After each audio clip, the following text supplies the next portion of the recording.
જૂનાગઢમાં પાણીજન્ય અને મચ્છરજન્ય રોગચાળામાં વધારો. મનપાએ શરૂ કર્યું ડોર ટુ ડોર સર્વેલન્સ.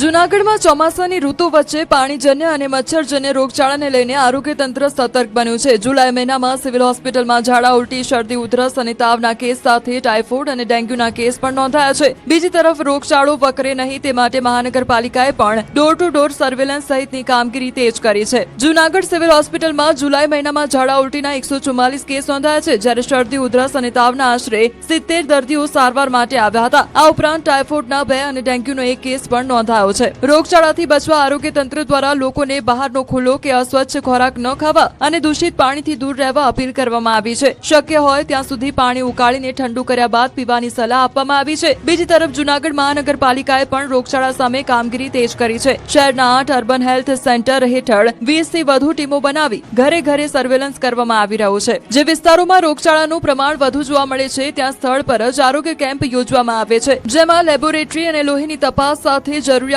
મુજબ દવાઓનું વિતરણ કરવામાં આવે છે.